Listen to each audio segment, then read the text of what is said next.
ఈరోజు doctor BR Ambedkar Konaseema జిల్లా తరఫు నుంచి ఈ 24 ఎలక్షన్స్ అలాగే కౌంటింగ్ బందోబస్తు సందర్భంగా ఈరోజు ఈ మాబ్ ఆపరేషన్ అనేది మాక్ డ్రిల్ చేయడం జరిగింది.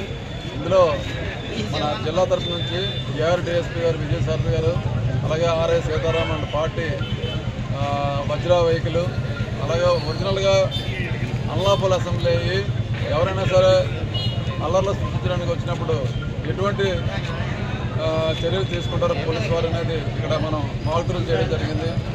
ఈ విధంగా ఎవరైనా సరే అల్లర్లకు పాల్పడితే మనం వారి మీద ఎటువంటి చర్యలు తీసుకుంటాం అనేది గ్యాస్ ముందు లాఠీ చార్జ్ చేస్తారు, తర్వాత గ్యాస్ ఉపయోగిస్తాం, తర్వాత ఫైరింగ్ ఓపెన్ చేస్తాం. ఇవన్నీ కూడా మనం ఇక్కడ ఈరోజు మాక్ డ్రిల్ చేసాము. రేపు ఉదయం ఏదైనా మనకి అవసరం పడినప్పుడు ఈ డ్రిల్ అనేది పనికొస్తుందని చెప్పేసి అన్ని కాన్స్టిట్యూన్సీలో చేశారు. ఈరోజు మనకి కొత్తపేట కాన్స్టిట్యూన్సీలో జరిగింది. అందువల్ల ఈరోజు ఈ మాక్ డ్రిల్ సందర్భంగా అందరికీ కూడా విజ్ఞప్తి ఏంటంటే ఎవరు కూడా కౌంటింగ్ సందర్భంగా ఎవరు కూడా అల్లర్లు సృష్టించవద్దు, అలాగే రోడ్ల మీద రావద్దు. 144 సెక్షన్ అలాగే 30 పోలీస్ యాక్ట్ అమల్లో ఉంది కాబట్టి ఎవరు కూడా విన్నింగ్ క్వశ్చన్స్ కానీ లేదంటే విజయోత్సవ సభలు కానీ రోడ్ల మీదకి వచ్చి ఫైర్ క్రాకర్స్ కానీ ఇవన్నీ నిషిద్దాం.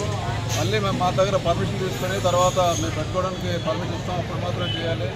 ఎవరు కూడా వారి ఇళ్లలో మాత్రమే వాళ్ళు ఈ విజయోత్సవ ఉత్సవాలు చేసుకోవాలి తప్పించి రోడ్ల మీద రాకూడదు. దయచేసి పోలీసు వారి నుంచి విజ్ఞప్తి అలాగే మరి హెచ్చరిక కూడా ఈ సందర్భంగా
ఎదుర్కోడు